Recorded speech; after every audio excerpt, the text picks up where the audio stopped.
hotel. Agmagwagi the reason why every church uje build hospital. Agmagwagi the reason why every church uje build school. Agmakowalagia if my memory is loaded today. To start with, before ma akọwara unu ndị kidnap Ebuka Obi kwuru 20 million, my family members here, may play rule the video. The reason why ndị church leje agbapu pure water, because they know whenever they hold you more than 1 hour, akpele gị ga-akpọ nkụ maka ị na-agụ egwu. You are singing, you are dancing. As you are singing, you are dancing. Ebute mmiri, ị nwere ike goro na mmiri nsọ, but inside you, ị magodi na ị chọrọ igoro mmiri ahụ ka ị cool your temper, your throat. So on that note, church need to be producing water. And they really get on healing water or miracle water or whatever water. In Asia. You ask yourself, tell people ask 1 minute, how many miracles have you counted so far? None. Okay. Kaiga in times of school, the reason why in the church lejaru school and the man school found big men na gear. So as long as you draw pull a church, nwagi gana agba face, nwagi ogutara dio, aga na eme kolo agba face second, ka na anata ga ezigbo ego. Because once knew their member, gi na go school and the ever have opportunity of making money. In your school, pastor, in your school, bishop, in your school, reverend father, in your school, daddy Jew, you want your child to go that school. Keep present, yeah, you is in them on you is in na. Or you are a good youth. Mwagi will like, or you will like to send your child there. What's not church ilaga? Okay, notice again. We Igbos will like notice me. Then the reason why the church lejaru hospital, boo, because Fanaga International, we know that the Geolaga Israel, that the Geolaga America, or Hanofu contact na coordinator never. Anima be America for check up. Onye ka he were opportunity ahụ. Kono call groups. Na that the geo la bia ọ na-abịa ekpere. Ha gada agwa gị no check up ko bi me because ọ ga local na Nigeria. O nwere ka ọgbala camera. O nwere ka ofu onye afụ ya si onye a na-ehili mgbọrọ gị ije onye a na-ehili onye ọrịa ọ dị ya ka ọ na-emezi na hospital a na-enye treatment. He will dodge all for you not to see all those holes or travel outside. Nia jege crusade in America. All check up. Near in America, some of them will not tell who they are coming to meet. No, Haruzeba, she memo. Let me just can use Kenemu log even a quorum tax. Let me just use this hospital. Oh, check up, Kobia. He may deceive you and go and only better receive. He may deceive you too. Then Hafuzena, Igawa travel had to go more high level. Man, some of them Malagofa. They now decide to build their own hospital. No occasional support in the area. No, all because when they are sick. Fabateba who there. Doctor ha, ichena ha hana doctor na aso. Iman or check up. Doctor treat your life. High quality doctor. Unu never ta Diego. This is the reason why church build hospitals. Then now, if una hospital have build, is your pastor a businessman? Is your pastor working in any company? Is your pastor doing any business when he started? Is him bad the answer. You want a good Bible. Nezi ozioma. Ne evangelism. Nezi ozioma na street. Una ne golie.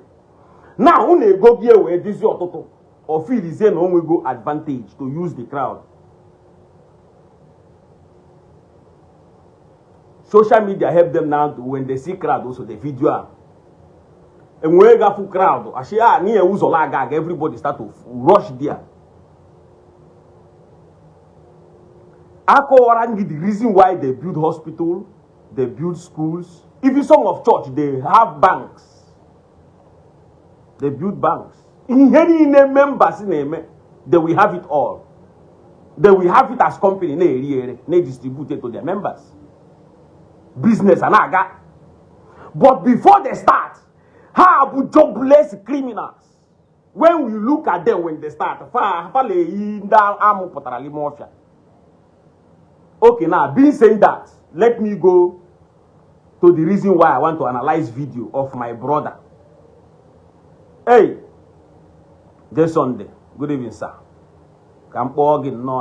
Because your wife also mentioned your name here. This Sunday now, but good evening, sir. To be frank and honest, when I was growing up, I knows you as a classic, as a rich and respectful person, as my rich brother. When we go out, we do call their names. This Sunday now. You play a very good role when I was a child. Not in my life, but looking at you, you motivate some of the youth in our village. We no worry. I'm so highly disappointed. I don't know your wife, or even if I know your wife, I don't think I know her. I had my surprise. Go do to my compound. I'm all on I watch video. The face can never recall. Now, my face I don't go before. But when looking the way the woman was talking, and the way she know, hey, now she on this Sunday no here. Funna amba no iji izaka gi na nwa ya adokpole gi na zayo. Makwa omu nwa ka ndị church level zegide before adokute di ha. When look at your body language na the video, it quiet. Though you are a gentleman from day one. Man, your wife, when you are about paka. When the lazy show is up, Chileka Ogok. Chimman now, I'm sorry, you. I want to get. You know when you get when they gonna work in a man is our own yara. You are looking at door, no, or send the face. You are my lovely sister, I love so much. Chimman now. I told you with a video personal. I just want you to reason as only know abroad you are. And if you fail to listen and learn or have a point of my explanation, man abroad, you know what? I'm a map. I call you by name because you are my lovely sister from childhood. Now, the 3 days AGN, the 100 days fasting in the Zion Imo State. Did you know, as if when you talk with evidence, and when they manage, you know, when they can make them may play in the court, Isiagu on the court. The whole things now, Unuga chose or make sure that those roads. When I show you all my fingers, you will like to block all those roads before you come for me. Because if you refuse to come for me, you are a coward, or say Bukobi. You refuse to come for me, you are a coward. I want you to come for me. Prove you are not a coward. A big challenge. I'm pure gas. Now, Austria here. With the truth and the evidence. Tido no they waste time. In a Bia Portugal. After 100 billion arrange. Use those money and come for me. Now you have money. You have it by one people members. Why are you running away from me? Why are you running away from me? Hana don't want to say they don't know me. When they check always joke. Nda hamarom ko woso kafalaba. Ngwa kam na jaju asagudie. Nnamdi Kalo marom ko woso kolaba. Ebuko bi wo malom ko woso kolaba. Chileke pogok woso kafalaba. I can play you video where they talk about me. If you know what soccer fan about, they knows me very well. This one, I'm highly disappointed, but I will try to play that video. Kafafu. Now that day, they kill somebody. As equal kill, give it evidence. Eburumado. No one born in your testimony. Remember, but Zion hide it from you. Did you remember I told them? Even in support Ndi Igbo and the non-government Igbo Land. Niha omene ko na azu eke to logi will swallow you. Ndi na support iputa iji Nnamdi Kanu la irafia. I saw him coming out, shaking me and asking me, I've been watching what you are doing, I've been hearing you. Government, if you see this video, send it to president. All these things is to buy the conscience of these innocent criminals. Pause of this. Man, once you settle them in Ronnie Ruha, now or millions, he's wafia. I can have a some now. Ya wouldn't go pala kita. Before you usaja, you go pay. They do them everywhere. Not take them personal.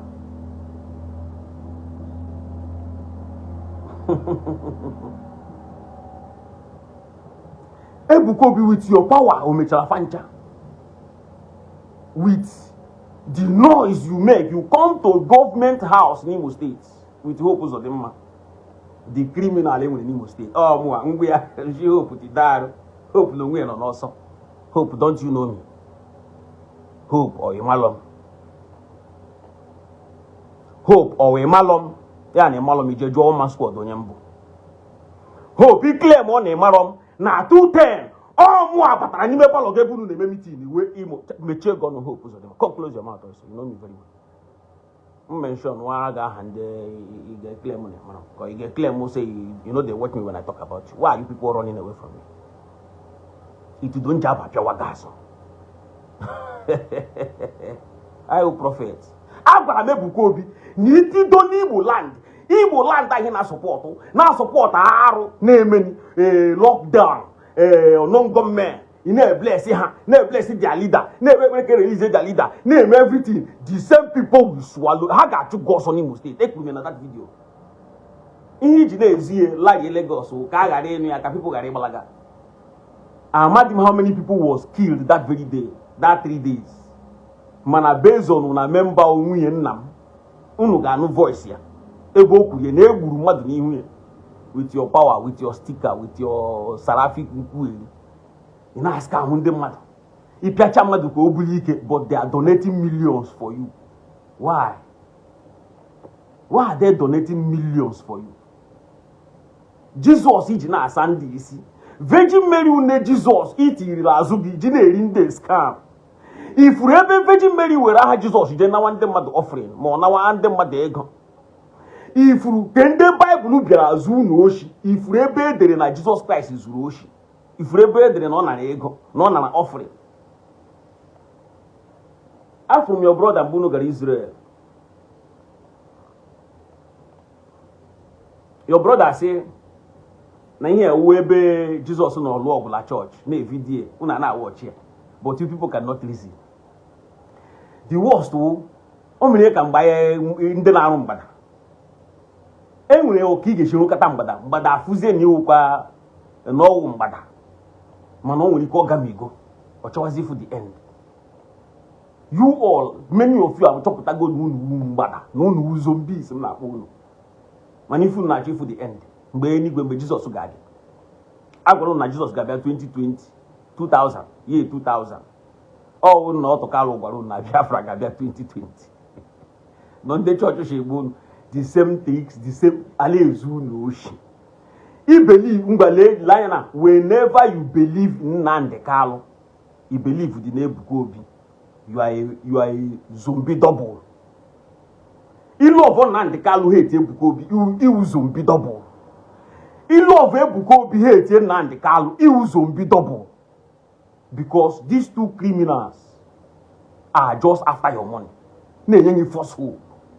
And they behave like Messi and Ronaldo. They are two good players. But when you watch ball very well, if Messi and Ronaldo had a G attack ball, they don't stress themselves. But when they have ball, man to attack ball for their own face. That's why you work hard. These criminals are not big humble. But as you get Ebukobi bulletproof car, you know, be a bulletproof car. Onyo na afube alashi amana stick ala moto kidnappers are baby wash everywhere. Man onye nya moto dendo. Moto yo daddy Gio bulletproof ile tige sticker. Yo daddy Gio la about bulletproof go alogi la about sticker. iwe zombie double alikobi with the power ya mma iju na ebe o shini akpọrọ ndị kidnapper na nke izizi ndị kidnapper ahapụ onye ha ji ashi daddy ebe na ikpọla ka anyị hapụ onye anyị ji. I will play that one then may play sere gị nke nwunye nna m.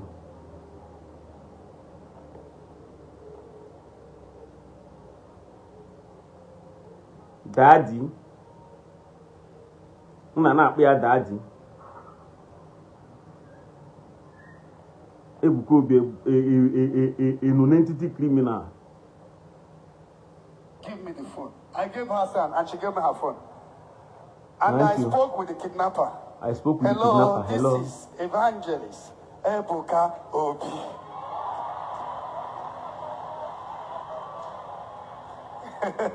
Wave your hands so everywhere in all directions.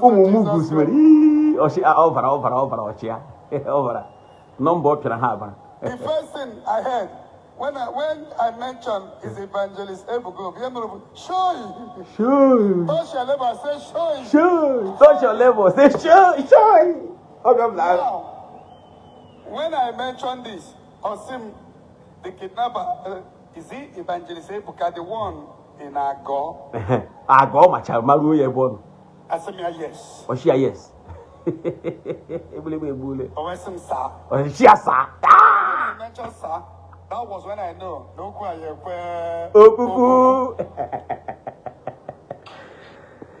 So now, Osieba, name with one girl they kidnap. So that girl with a number a boy. Ozugbo ya wa kpọrọ ndị kidnappers ahụ. Oshi na oya wa we Ebuka Obi ashi ya mo nke bi la go. Sa release ye onye ji. Ebuka Obi kedu ife role a ibera imana sometimes madu ji aka olokpo problem mana ogada ama. Ibela shi na achọrọ igbu gi. If people want to kill you tomorrow now you may die by that or he go take bulletproof because him and you onye ori and your life la togodi gi pieces. Kedife the same kidnappers he kpọrọ la call for release onye ahụ. Kedife ji get release my brother and his wife. Kedife o ji ruo ebe my brother and his wife nọ iweta 20 million. Onye nke ahụ egburu egbu ebe ahụ. Kedi condition ide megburu family una na-ekpuchie ka a ghara ịma na enwe onye gburu ka a ghara ịma na enwe ihe mere ka people ghara ịtụwa ụjọ to come there but ọwa agwọ izuru na-elu gị ife a. You will run in Imo State. Hope gas or dig. Hope no we criminal. Na Japan Ishi aja. Ihe na achu unu gala. Ekwensu Chukwu kere ekwensu. He used devil sometimes. Oh, he did their way. Chukwu le use the devil la. Ya la devil la adro useful. Ah, but waste gini na. Chukwu le use devil. So onye obula nwere uru obra. Mo onye ara mo onye ishi dị mma. Ma rich ma poor. Monyi shuku, monyi shinta, monyi ogologo, monyi mpompo. So now let me play the video of my brother and his wife.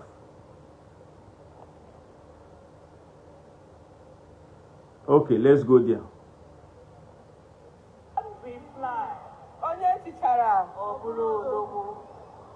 My name is Mrs. Florence Nauba. Look at my brother. By my side is my humble husband, engineer, Chief Boniface Nauba. We are from our mama in Oru East. So, I see that na yawu ahia and when on akuku yawu husband ya Boniface Nauba all day Sunday. Day kaila ya Sunday Nauba. Then igajum kedo tu mala Nauba ashiwuru. Kedi henja akpu ya my brother. Good question. Mma asabia kita. Nauba na dimpa, muwa dimpa. Yanwa wu Nauba na dimpa wu ofu nna. Na-emuru ha ịtọ, nwoke na-atọ ofu nwaanyị. Nwoke na-anọ, nwoke na-anọ ofu nwaanyị. Nauba ya wu nke onye asi na first son. Dimpa ke muwa asi second son. If go be my second son ushibela abia, no te gaka. Then third one wu Okoro, fourth one wu Ibotonye. So, Nauba for them and the us, the same name, Ihai na Azazi Nwozuzu, nwa ozuzu nwa zuo ife emebe ife mana nwa ozuzu ahụ mụtara dimkpa mụta na ọba mụta okoro mụta ibotonye. So let's continue the video.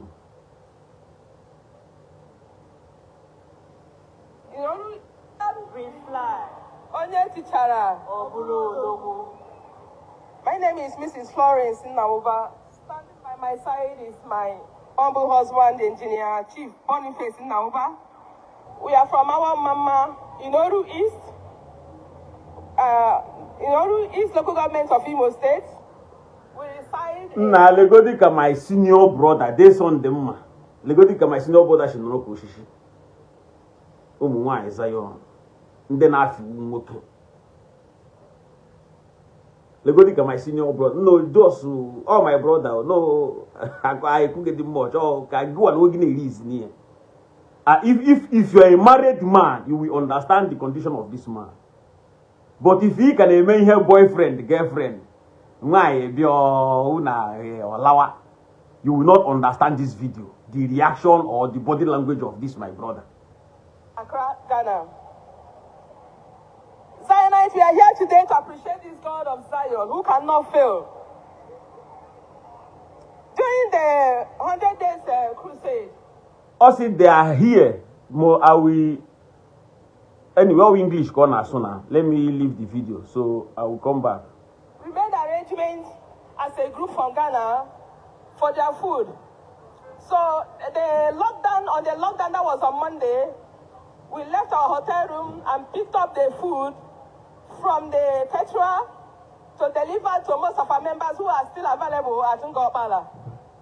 We have done the first delivery to the Nazi. That's why are very stupid. My brother, this on them. Can get yala will amazing buari in desire. Hey, this my brother. Okay, we'll go to the fact. This on them kema. So the why she got a lot of has on under the weary, eke, ndobia, that is this Sunday you are now a servant. This Sunday, now, you are now a servant. Nake bukobi. You. Chima, Ongo akam na respect is you. Chima Ongo akam na respect is you. I have respect for this on the man. Chima this condition now. Ongo akam je. Ongo mcheta go no ani season. There's a hotel within Nazi. We did the delivery there. Delivery. Then we left. This Sunday they made delivery. Immediately we left heading to Ngopal after the airport. Suddenly, I don't know what happened. It was a total surprise to us. We saw unknown gunmen with guns facing this way. At that point, their target na after Kenya testimony na lezen kataha na akpazi. Enwe ka no Ishi, I want to expose it now. Ijuze Zion na ha gwa gi na ndị unknown gunmen na nwa ya mention no ndefu nani. To protect and to reconcile within that, to now close them and reconcile with them behind. Orubago governor Foko criminal, Hope Uzodema, a non-entity criminal from day one. Go and read his history, life history. Always 419 and Hope Uzodema. I'm now Facebook like we are. Go and read his history. Le po moma, le pa men, le pa wo. Hope is from a woman. All go hope. On a chosen group of men with the kidnappers because all 20 million. Before border 20 million, fail with the hand we go contact. And as only job, Aliko bill. And as a empty person, Aliko bill. And as a nobody, Aliko bill. For you and no to go contact. Now they will come and forge lie. Tell you now, and they kidnap this me my brother and the dear. No unde funani. Hope will come for you. Hope Epeka. Hope. Hope the small. Now hope is my say. Oh, a very small heart. Hope Erube. Enwere them ma ha kita. Ego abiam na. If you not the Carlo Aliko be opus of them all this scream them and a fabundo.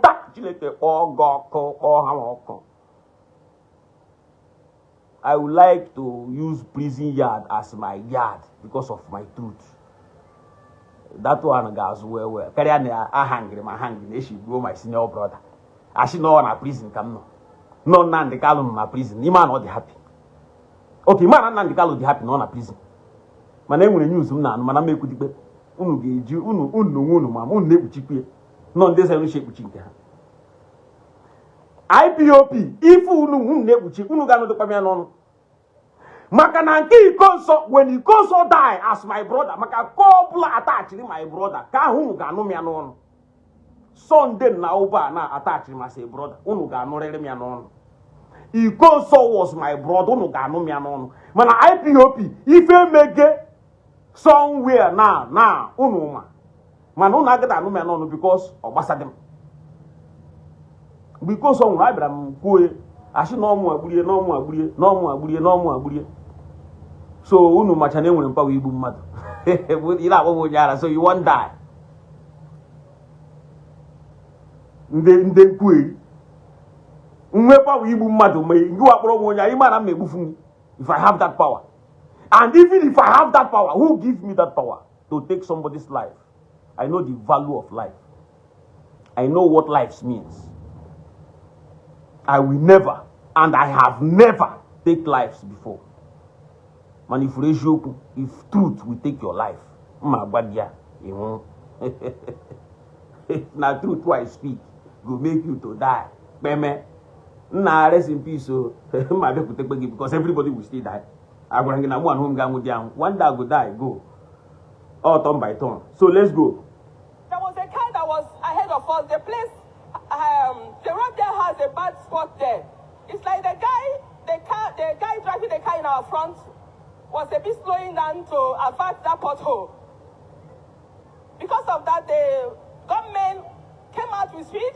It's like they were shooting on the guy. They missed him or what? So they faced us because we are following the car immediately after him. And when we saw this thing, they started releasing gun. It was like, I don't know, in fact, to describe the situation, I don't know how to describe up to this moment. They were shooting us and my husband said, Jesus, we are shouting God of Zion, God of Zion, God of Zion.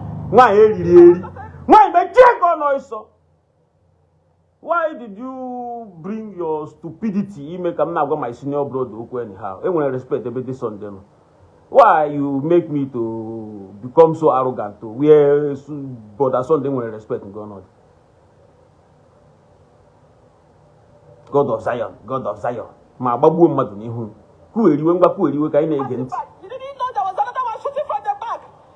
And at that point, we didn't know what to do. All we were calling God of Zion. But because of the way the bullets were coming, I told my husband, please dodge the bullet and bend down. Immediately, my husband bent down. Our car went inside the bush. And immediately, they started shooting in the bush. My husband said, run for your life, run for your life. I didn't know what to do again. On my heart, I was saying, God of Zion, don't disappoint us. I didn't know what to do. I was looking at my husband. I said, oh, it can't be the end because we are just on a ministry journey. I began to think what to do. I didn't know. I said, God of Zion, don't disappoint us. Immediately they came because they were shooting a light on. And it's my husband light on the other side. My brother, if you read the body language of my brother, if you know my brother is the way I just say you na, why I only keep him mediocre. This is ndo na nwa ayi kwani ngugu ngugu ko nke ilu takwara ni goribe alụrụ nne nga alụ de Sunday alụrụ nne nga alụ nyawa no nwe bịakwara ni di fukwa ni ihe ọlụrụ die no nwe fukwa ni ihe ọlụrụ so de Sunday goribe owu ngugu itopere di ihe mana ị na-egori nne Ishi mechi ọnụ na-emechi ọnụ ịgala alịa ya gbawa hala ka ọkpakala ahụ chilalụ ya ọnụ igala alia because straight na energy nwa ya jenye testimony na okpu oge aka ni no waya this one digi rukwa ali o akati ga ga kwatu kwa gidede hey anyway let's go ahead. They met me. They said, madam, get off from there. They got my husband. They brought us to the road. They took my husband to the car. They brought out all our valuables. They took a head to the bush. At that point, I was looking at the God of Zion. I said, God of Zion, I'm setting my conscience. I didn't. Son of God, I'm setting my conscience. Looking at them name. Them name was here. This one, do you know? This one, they look like Ube. Ilero kanga Igbo breeze lewu mangolo characha ilero this one there I was saying, God of Zion, I was setting my conscience as I didn't take anything from anyone. I never cheated anyone. In this crusade, we did it to support the work of God. I said, God, why would the enemy bring this kind of shame to me? I said, God of Zion, see us through. When they asked us to enter the bush, we didn't know that I've already gotten some people already. It was when we went to the bush at a point, we met other people lying down. Unfortunately, I recognized the brother. He was putting on daddy's clothes, and his own daughter was there. He recognized a brother a kidnapped before.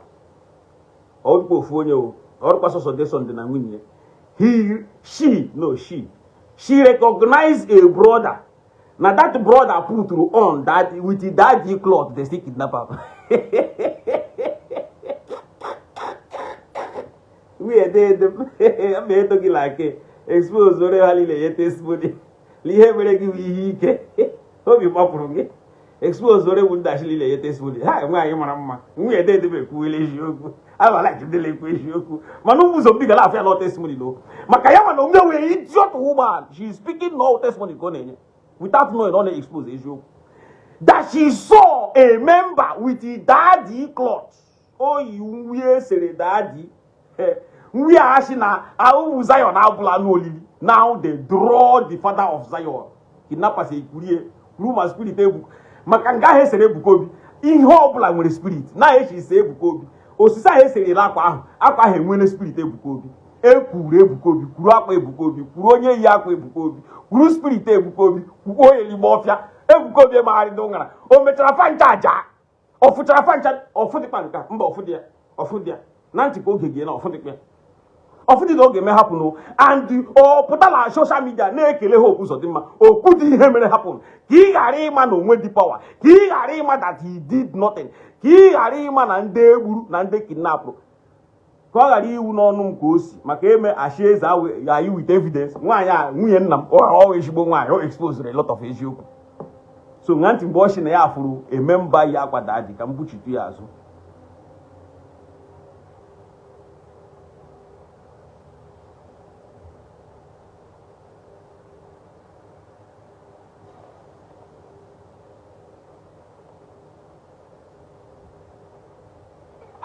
To see them there was seraphic water by the side, and there's another person. There was also a seraphic water by the side. Actually, lost so we had lie. Ashipam, I like remark. Oh, I don't know. Zombie agwu zombie. Iwagu zombie. A foolish agwu. A foolish agwu. Niafuru seraphic water by the side. Ishi ne no dia tileka opportunity for life. Kambuchi tu yazo. Kambuchi tu yazo. My husband, I said, oh, he can't be the end because we are just on a ministry journey. I began to think what to do. I didn't know. I said, God of God, don't disappoint us. Immediately they came because they were shooting a light on, and it's my husband light on the other side. They came, they met me. They said. She lied down. Onye na supply in the Zion. They use my brother and his wife as a slave. Fashi Ghana lota. Onye a rich man no worry. Or I didn't know rich man because not my brother. Hasi akurula. Listen, by woman I na for doings nandu this my brother. Ulo ororo. Ro double ulo la village. Now about different cars, then jeep or buy woman. If you not dead, them about it. Manola Ghana. Why I join why when you marry I join why okay buchi gas you take you back from square one with the church. Talk with the church. In a chance of put in a poor man. How can you go to church Monday, Friday, Saturday, Sunday, till Sunday? How can you pay your children school fees? No, it's not done. You were a very foolish idiot. No future for your children. You see, Get off from there. They got my husband. They brought us to the road. They took my husband to the car. They brought out all our valuables. They took a head to the bush. At that point, I was looking at the God of Zion. I said, God of Zion, I'm setting my conscience. I was saying, God of Zion, I was setting my conscience. As I didn't take anything from anyone. I never cheated anyone. In this crusade, we did it to support the work of God. I said, God, why would the enemy bring this kind of shame to me? I said, God of Zion, say out. Oshi as a worker of Zion, how can he or she be in a mess in this type of situation? Zion or Chi Zion gede bono no biagide rapa Chi Zion ge yela biagide seraphic water nga nde kidnap from seraphic water nde BBC ne kidnap ale kidnap cha seraphic water bank cool that iga anu ya here you go hear am here nganti when they asked us to enter the bush we didn't know that I've already gotten some people already.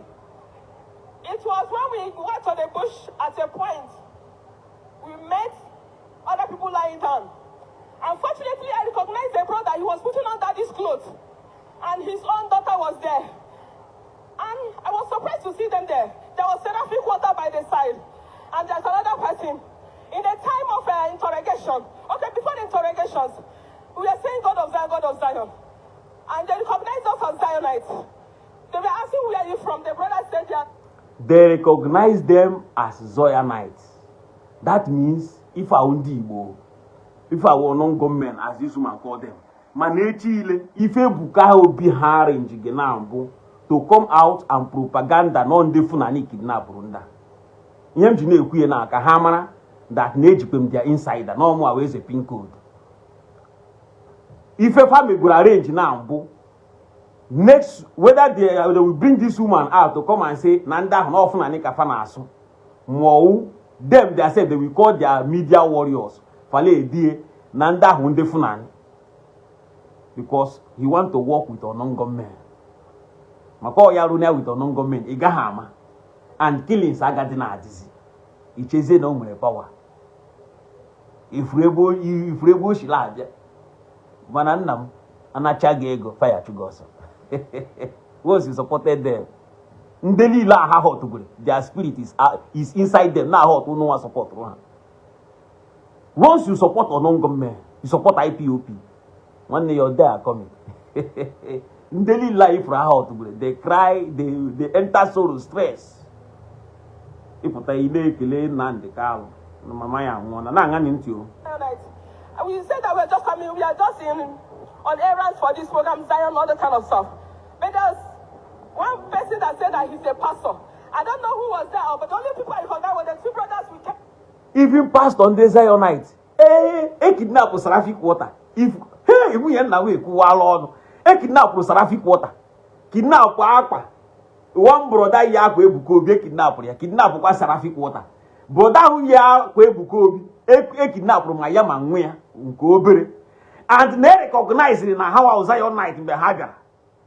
And they were a pastor offered by the side. Pastor Zionite. And all pastor when he you that 20 million no. Neko konisi na only ke hanna na onye my brother. No ye wori ko kole na ya wonya wo mama no awo mama shiwa ka ajwa ma e nwere ke za wo ge sha manda before be expose wo ha. Oja wori ko lo gbasi ade za wo nwanne. Boraso de gala agbe ale za wo nwanne. Hey, ololololo, hey, she will play. No, funani hesmen. Batara. Even hashina, hage kuna funani hesmen. Na nde funani berashina their brothers. Amadi mwa ya kage jikwe bi so ni shinka ahu. Ka agaje osuji their social media kuwe. Na their brothers bu onon government na egbushi atụrụ ha, egbushi nnama ha, na kita na ha bịara igbugwara ndị mbe ha no ihe ji na egbushi ha na ha na-achọ onon government. Ka ọ dị ka ya na ụdọ nọ gọọmenti na ka uche gị ghara ịga na ya na ha na-abụ chọsịrị ịrụkọ ka ọ chọọ protection Sarafi quarter. E kidnap go di Sarafi quarter. You know there. E kidnap Sarafi quarter. Kidnap Akwa Ebukobi. Kidnap pastor ya. Na nganti. So along the line, they took us inside. They took a lot of things from us, and they asked us questions. Before you know it, the other person, they shot him dead. And they said, look. The other person, they shot him dead. Are you with me? Before you know it, the other person, they shot him dead. Oh, okay. Can we play here again?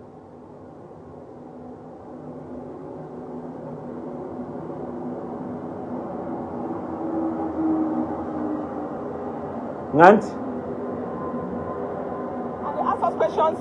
Before you know it, the other person, they shot him dead. And they said, look, the way I shot this young man, I'm going to shoot all of you one after the other. I was looking at my husband. Oh, my body was sick. God of Zion, you cannot fail me. At this point, so Fondanashi, without proof, onye Igbo, without proof, onye Igbo, without proof, Yahu name onye Igbo la Zion. Onye anọ na altar unu na-enye testimony na-expose unu nwunye nna m ka nwunye brother Sunday nna ụba but no we foolish nwunye nna m was na ikpetara la Zion you a foolish person. Nganti na after ka shot ofu onye dead na ha gwara ha na otu aka ga-eshi shot ha nchalile n'ebe a dead ya na-ele onwe ọ na-ele die na ha ji iwu ndị nwụrụ anwụ na ha bịara okwu Zion na ha bịara ịsavụ ndị Zion maka ha bịara asụ ụmụ boy ndị bi ịsavụ yiri my rich wealthy senior brother. Nna ụwa ke Nganti. And they said, look, the way I shot this young man, I'm going to shoot all of you one after the other. I was looking at my husband. Oh, my body was sick. God of Zion, you cannot fail me. At this point, you don't know what to do. And I said, please, what can we do? They took my husband by the side. They tied him. Don't forget, Amadi ma play ka ifu mgbe enwere mgbe nwaanyị ahụ kwugo okwu. Ha dochie daisi. Ha enye sign. Ya ị ga-afụ mgbe o leriri anya, fụ na okwu arịrị ọnụ. Ọ chọrọ ịghọta sign ahụ ekwufe agafekwele bande. Play kwe mgbe ahụ na-afụ ya na video. When they took my husband by the side, they interviewed him before they brought me in. When they brought me in, they said, Madam, it is either you or your husband. Which one do you want to go? I said, please don't allow none of us to go. We are just Zionites. We are just here for God. We don't have any. We are just Zionites. Kidnap go Sarafi quarter. If they get Sarafi quarter, I get GG. They get only Yakwe Bukobi KGG. Iyi Yakwe Bukobi. Dige yi Yakwe Bukobi. Ibu di Sarafi quarter. Dige bu di Sarafi quarter. Na na kwa kina nde kebu Sarafi quarter. Le GG ba Sarafi quarter. Ino na ko eri. He said, okay, because my husband priced, they say, how much? My husband said, can I give you 5 million? They say, is it crayfish? Can I give you? Nanti, Nadia, see how can I give you 5 million? Is to back my claim. Now this, my brother was a rich man from day one. Go and verify something now. Opatarego, buy womas. I'm on for now. Manamba, Opatarego. And onye ejijiri on rose boss bule cook na agi nyenwu 5 million.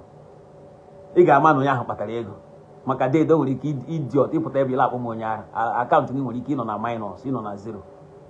Very useless man. We are here to thank this God of Zion.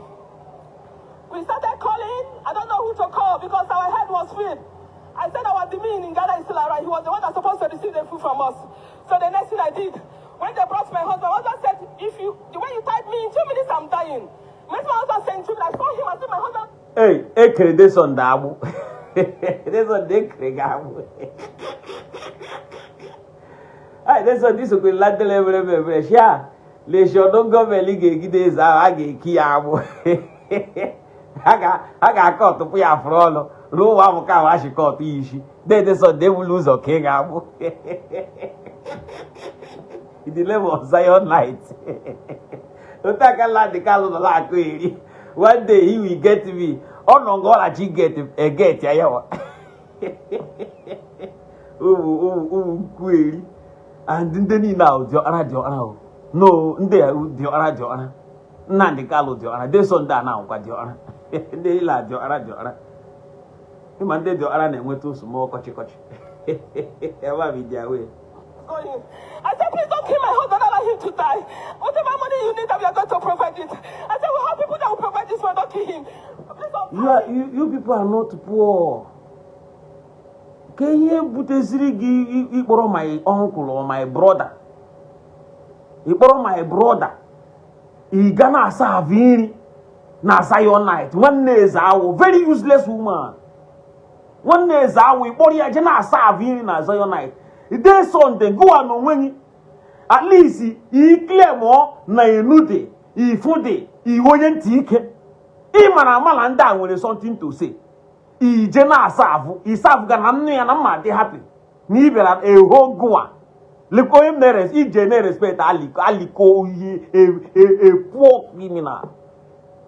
You see not me when respecting, you know, how come? If I don't have respect for your master, how can I respect you then?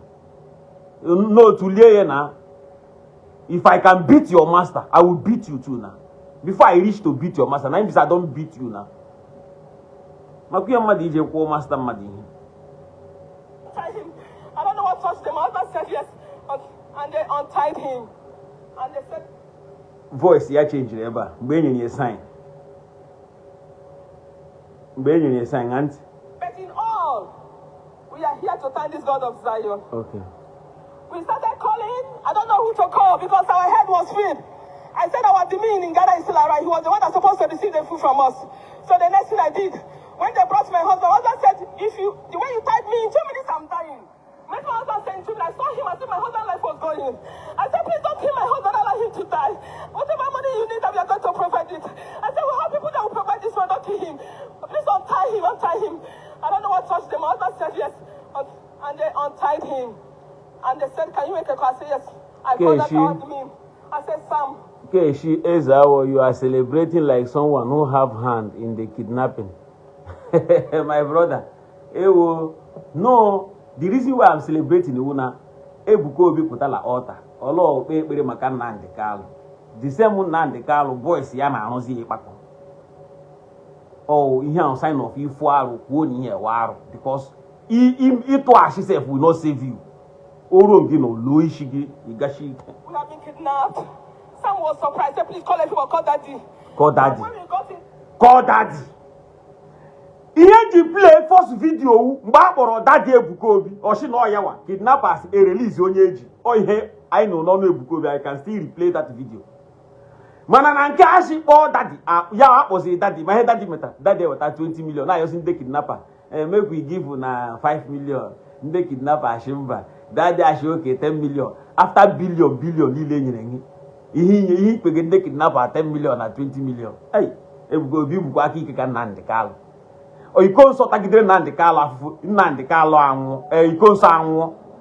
After he calls on here, Nandi Carlo in the family calls on 120,000. Yana, this woman, they show nakedness in America. Nelly or Fabu. And this idiot, Darlington, Prince Darlington. You didn't mention how for you to get evidence. with him, and I knew that I would call our reverend sister. When we called reverend sister the second time, she was crying. I said, we don't have another option.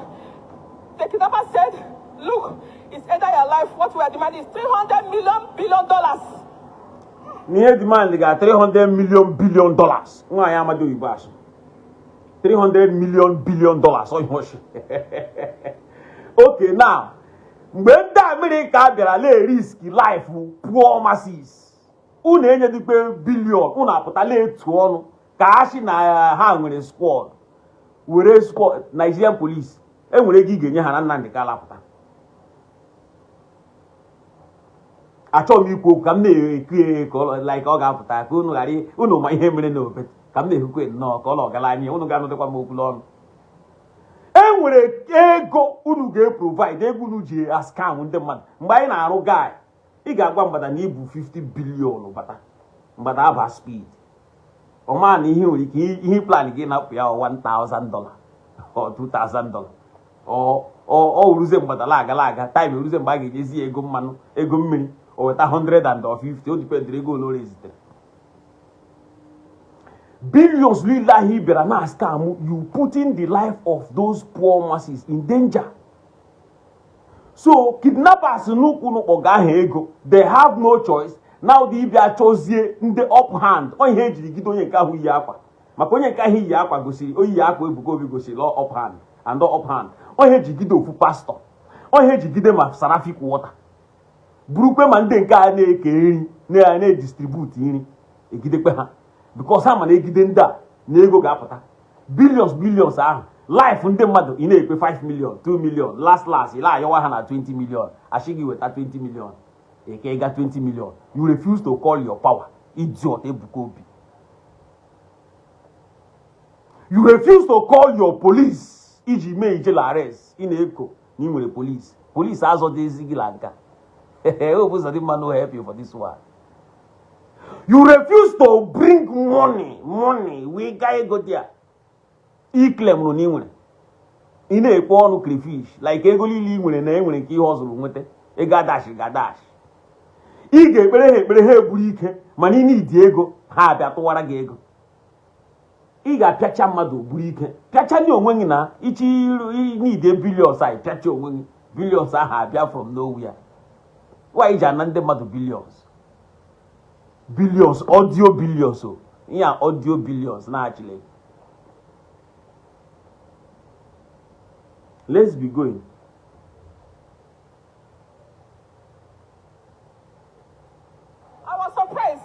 On our head. That was what they were saying. They put it separately that Monday night. This incident happened on Monday. Then along the line, they were sitting on that $300 billion. That is what they will have. And I said, don't worry, we'll have people that will provide it for you. And my husband was trying to tell them that no, the money is. I said, no. Don't worry, we'll have people that will give you that money. And it was coming them down. We started making calls all over. But I want to thank this God of Zion. At the long run, God in a tank, a credit gabu in a tank of God. Okay, all I have with the 20 million. Tank money now. Now money you go the tank. If you say that money you the tank now, I'm money in my hand. No, they say your nuji police la lawyer. Now tank in the police in Bemery jail arrest. Ha dick and them my hand.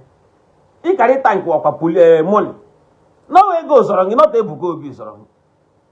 Onye ji Sarafic what age? Kezi he ga asosi. Be Sarafic water no under cagement. Ki la kozia. Which God ki na appreciate? Did you know the God that come from our family? Eba alorogi. Ije gokukwe ju ese. Mbe dimpa, mbe na oba, mbe nwozuzu. Ije bekwe ju ese.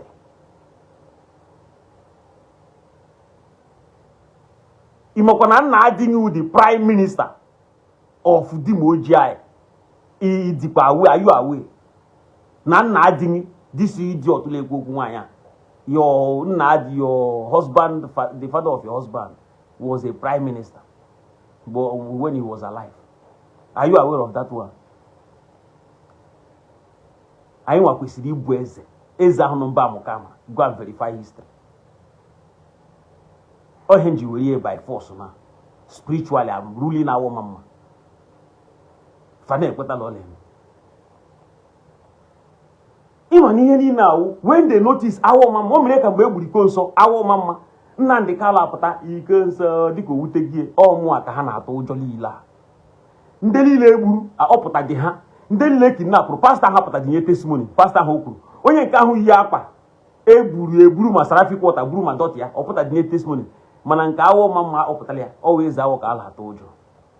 A cabre wash Kashi ai. Kamshi, okay, and then get help from my own relative. Not the Carlo should be after cable, because of my brother. Or be a bewe, because someone, after he deceived the boof way. She no one. Ya ne boof this on the now. I should not get gasayon, a boof way. Like when you can't ishina, when you give Kurunaba Buru, who dear. When you can't gasayon, I boof, will you can. And Zion will never talk about it. A better power, Aliko Bino. If your power. A very useless criminal. Maybe in the Madike na yokan de Madego. At the long run. At the long run, God of Zion. That year I was spiritual director. We don't know how to thank you. The man of God stood in the gap for us. All the members stood in the gap for us. But as Sabbath everywhere will call in. And today, they made sure we were set free. They sent people to come and take us to the hotel.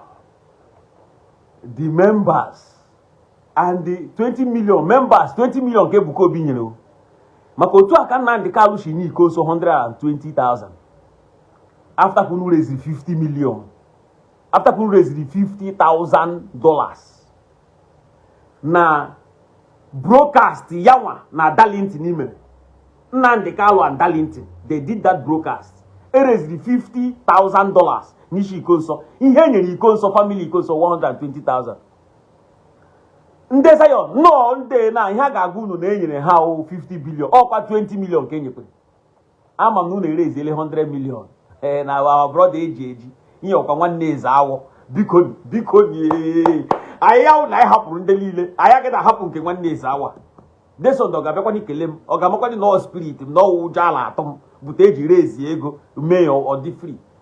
Mba ọfụ m na ọkparịwa m na mbịara na-akparị ya na nwunye ọ gade ashimu thank you eze awọ thank you no ngụwa they no go see am that way because ha nwere spiritual eye ozugbo anụ ọ ndị awọ iyi makwa ihe wa awọ that name aha ikpe awọ nga Ebuka Obi na ara agba ya ikpe awọ nga Nnamdi Kanu na ara agba enwe shi Nnamdi Kanu na-eme broadcast mmadụ akpọ ya ọchị na ya wụ onye awọ ara agba Nnamdi Kanu ihe pụrụ ya n'ọnụ awọ ebe ndị ara na-eshi apụta ifu na awọ ahụ awa mere ka ndị Christian ha kpọọ Jizọs ga-ekpensu nọ ịkpọ ha na-awọ every evil man echeta eze awọ asị obodo eze awọ mba o obodo njaba mba we have to do everything possible to brainwash eze awọ when IPOP try to brainwash me ka m rapụ ha they see there is no way ha taa agọ na ọmụ agburu Ikonso ụmụnne m kwesịrị back m I fight these people at least I will know 50,000 na atụrụ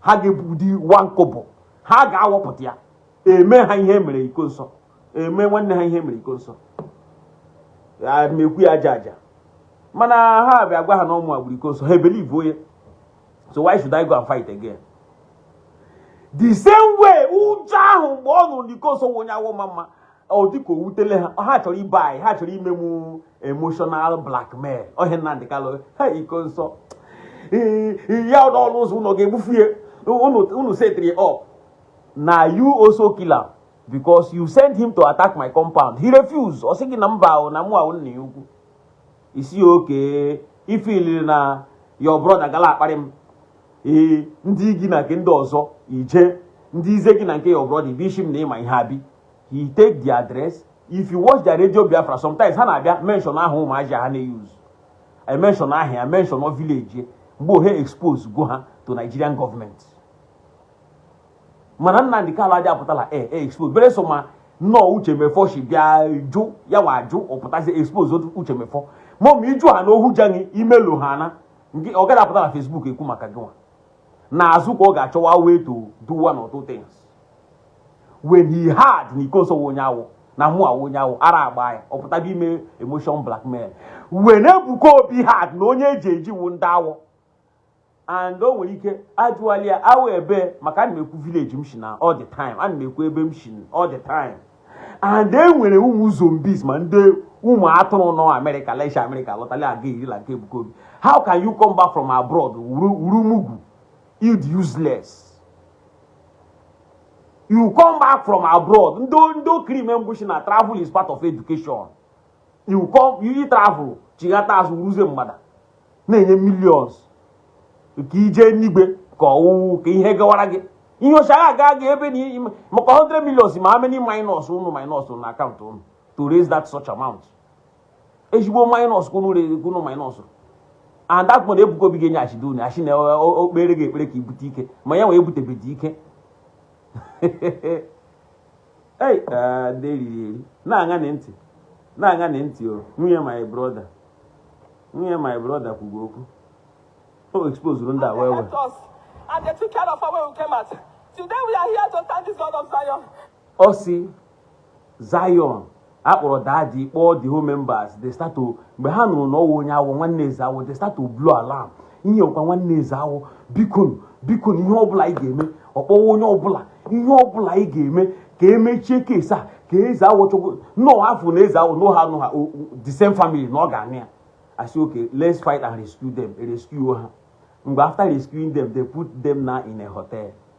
Ka ihe ji ga-eti ha na hotel mgbe ha shi ga na lọta n'isisi. Now after kidnapping them, you put them in a hotel. Ujo eze awọ. Apụtago ụlọ amadi eze awọ. Mba ọwụ ụjọ. Mgbe ha shi gị na ha amadi m were vidio m send jara onye ka shi ya oke ebe na Ishi na Ebuka Obi amadi eze awọ. A chọrọ nke ọmata eze awọ kịta i were vidio m send onye ka shi ya mgbe send jara Ebuka Obi. Olarie, he will run. Because ya go no na agbo ogwo oje la be dibia egwu ya spirit no na. O ga-eje di ju ma amuka amara how market. Oje ju Nnamdi Kalu how market. O ga-aju onwe we Ebuka Obi how market. Kemgbe mgbara cast ya case na-apụta every day to show that no scammer. They treated my brother and his wife. Leka my brother Shimaku. Leka my brother Shimaku. Nwunye shekura leko shimaku ko shisha atụrụ atụ. Then my brother Shimaku. Yo, my blood brother maka Chileke. Blood brother ọrụkwa lọ onye village I know. We did not allow us to be put to shame. We did not allow us to be put to shame.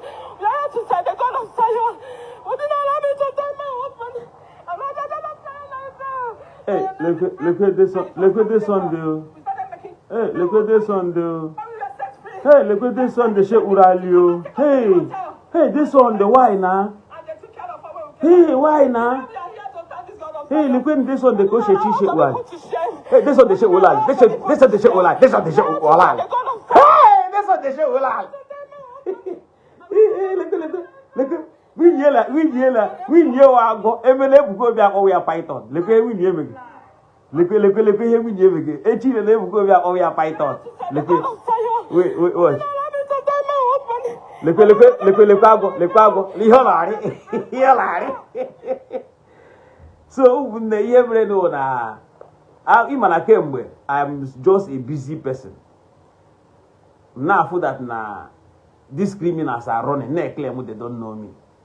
Na agwu na ha madam why they are running and adima pụtazie anyhow odize ka ha maro m nke eziokwu odize ka ọmụwa na agbazi ọsọ nke eziokwu no nwere ike eze awala kpole na achukwu olie no now achọrọ m iwepụtara ha time I will be exposing I will become a blogger of Christianity now to expose Christianity few video pastor na expose their self me post here full video onye mere kidnap no this my sister she na expose na kidnap ru Masarafi Quarter na kidnap ru onye ya akwa Ebuka Obi na kidnap ru ma pastor Ebuka Obi na eji ego bell ọha tizi ha na hotel here expose to show that Ebuka Obi with the power times of fight ijele he go and carry lawyer and police time to rescue my brother and his wife he go and pay money there is no power there.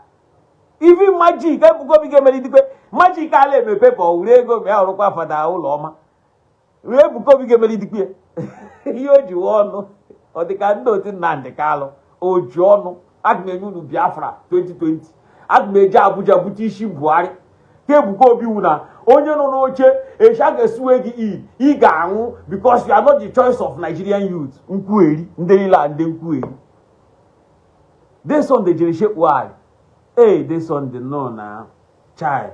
This one the why. Oh, but this one the one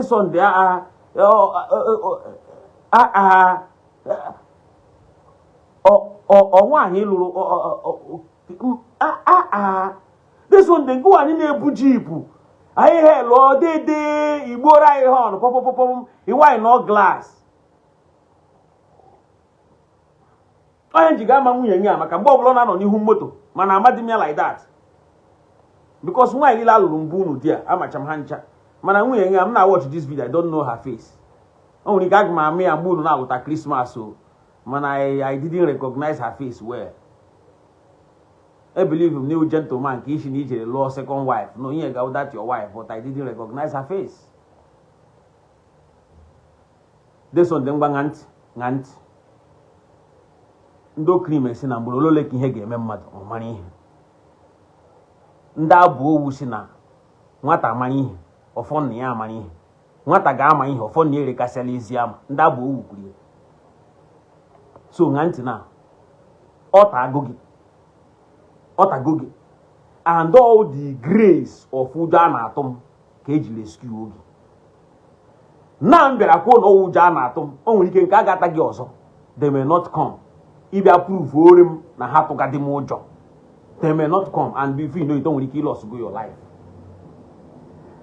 and the bresoma alikobi abịakwara agba ndị mba anyị always our no one idiot lady na no more responsible those criminals abịa agba ndị be anyị no always our kidnap ya attack Ebuka Obi maka ọwụ na Ishi convince ndị be anyị mgbe egburu iko nsọ I didn't fight again for iko nsọ ye chukwu kwukwele ka egbu onye mana ọ hapụ no I will fight to the last of my blood mana anwa bịa shi na ọmụ sponsor kidnapper na ọmụ a mere ndị mere eto ime ha akaja I will not fight again na fight ala m after ka egburu m dịka obubu a na afụrụ m na unu the compound pụtara si mba o eze awụ onye ara o always awụ a gentleman o always awụ aṅara o but eze awụ is never a murderer, is never a killer.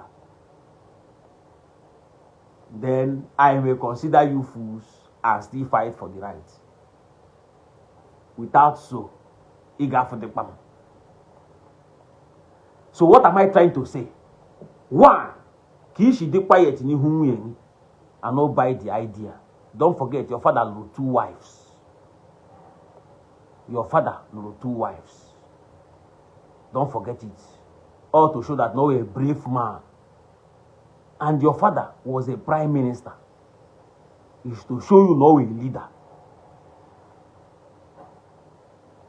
Change akebe how you are quiet to your wife. I shouldn't get again or no. But try to stand as a man. Stand there. You know what I mean. Now I say na want to look kawaria. Egeji lo ni elali kunuka nwoke.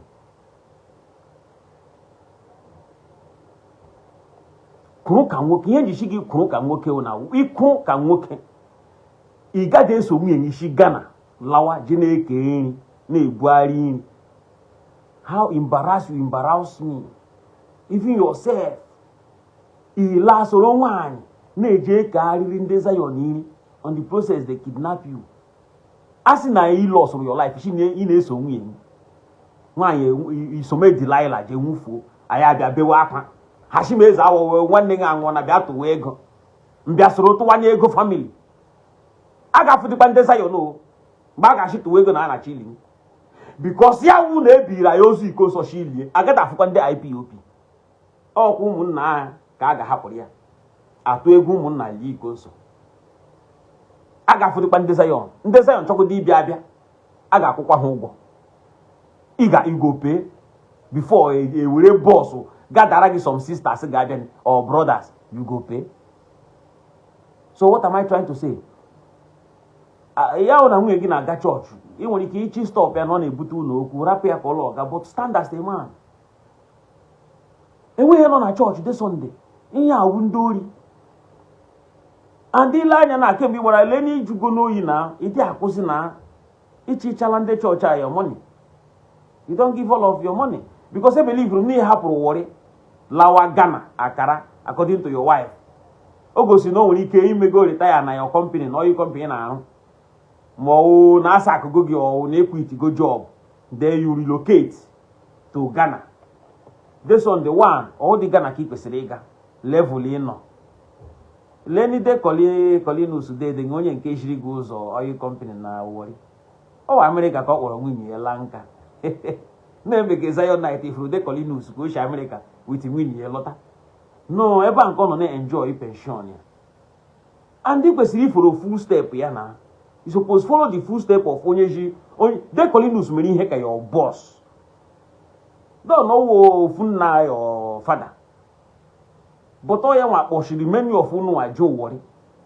Kita na mgbe unu no Warri adeko ni nwunye chi mu nwoje America mu elila na America ka amụrụ ya. Yeah, the same level, the same capacity in that time. Go otu ishiri rụchọrụ na oil company spend chegolo ile ahụ ị na-ebi mgbe anyị wụ ụmụazị anyị na-afịa na heavy money then ọwa akara Ghana ebe a ka nwaanyị a dokpuru gị n'aka ndị Zion chai de Sunday ka m ga-anọ Ghana biko lọta ụlọ bịa nọ na village I'm telling you truth and ka etiri nwunye gị na position ikewe nri ọ dị ka restaurant ka nwunye gị na-ere na Ghana ka etiri and ya wụkwala iwe ọsọ efere na Ghana this Sunday nnukwu nka mmetekidikpe light nnu na nwunye gị na restaurant ka ọ na-ere na Ghana and n'iwu na onye ndị na-esa ya efere ma ndị na-esuru iwu tara this Sunday m nuke with Zion niile na-aga ntekidikpe light make ka ọ wuru know my mind just na-eri dị nka na because nke emecha wuru reality no I no go take am light ma bịa mere gị special video kpọrọ nwaanyị ala ya na nwaanyị achọdịla this Sunday lawa you can still go and marry second wife your father lụrụ abụọ before this woman abịa ọ na your father lụrụ abụọ and ọ na your mother the second your mother the first ọ ihe iji ga-awụ prime minister mpanyewu otherwise ọ ngwa kwesịrị prime minister and you aka your senior brother kpata ego kwesịrị iwere that position achọghị m ịbịa kọwa akọ family here ihe m na-enye ha advice bụ now quit from Zion lee ka o si danger your life anya m anọdụkwa m na achọrọkwa m oru echi ile ebulata gị ụmụnne gị elewe m anya na a na-eli gị m na-eme program na-akast Ebuka Obi because chukwu ekwekwele o ashi na a na-eli my brother mụnwa pụọ la Facebook na-ekwu na Ebuka Obi egbuole my brother na-eshi igbu iko nsọ mpụta la Facebook na-ekwu ụmụ awashi na-egburu my brother mpụta na-ebe normal something unu na-ebe ekwu unu n'anya mmiri anya mmiri anọdụkwa m n'anya mmapụta ebe a kast Ebuka Obi ma chukwu ekwekwela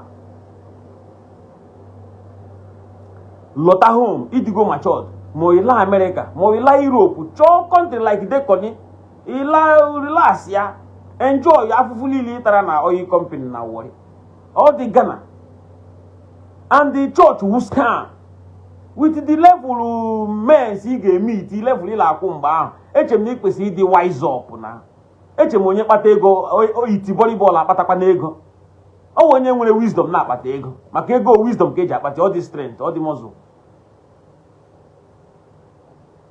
and man kwala na ego ahụ kpatara mgbe ahụ na irifushielie mmewekwa iwe I go get angry na ego niile anyị na-akpa mgbe ahụ na-enwe the future plan na iwerele ihe niile anchi ijuo ndị chọọchị because ndị chọọchị fụọ dị ka gị mgbe ahụ a gara enye gị bil bịa kwụọ tit ị na-akwụ tit ikwufushi ego aje ha nga na Ghana manụkwala nọ ihe mere maka na afụrụ gị n'ụlọ na 2019 mana gị nọkọrọchara ọfụma ahụ ka dị gị oke you still look good you still look respectful mana enwekwa m idea na ọ Ghana ka ị nọ ka onye si ekwu na gara Ghana maka isi ahụ mana gị na igbe dị m na ọ Ghana ka ị nọ Ghana is not meant for you. Zion is criminals. They are not meant for you. Ha ga-anachiri gị ego ị ga-eji na-eleta onwe gị na nka maka ya na nwaanyị ọnụ ya na-agbakọ ọkpakala ọ gaghị eletakwa gị nka can't you see ọ dịrọ kam ka your mother ọ dịrọ kam ka nwunye di your mother wee calm woman dey patient nwunye di your mother wee calm woman mana ka ọnụ si agba nwaanyị ọ dịkpe calm woman ọ gaghị eletakwa gị nka ọ nwere ike a na-eme mistake by no reaction of the woman ekwusago m gwa ha m n'ọnụ so ịmara asụsụ olodo ihe m na-achọ ịkọwara unu na ekidnapụ people na Zion ground that time ekidnapụ my brother na Zion ground Sunday na ụba all my brother ekidnapụ ya and ndị Zion kwuru 20 million Chiebuka Obi abịadịkpa abịa zụọ ha chikpuru Ishi blind dirty god keshi add me okay na I don't want to add person I know achịpụ apụ mana let me bring you in. Unable to add. Nam odikwa unable to add. I can't add you. You are not in video. You need to maybe off your phone and on your phone again. Unable to add. I tried to add you, but unable to add. Man, I'm not cheap. Nam. Ulaka m na chela na. Man, you send their friend request. Man, I'm when you chori. Can go and comment that this profile. Mama Warigam. Okay, hey, Nambiano na, Bia. I ain't care sign. I ain't care my fine Victor my fine Victor Dachi. Fine Victor send the right request. I never thank you Dachi. Manan my chocolate papo. Ya navy or any legal neighbor na one.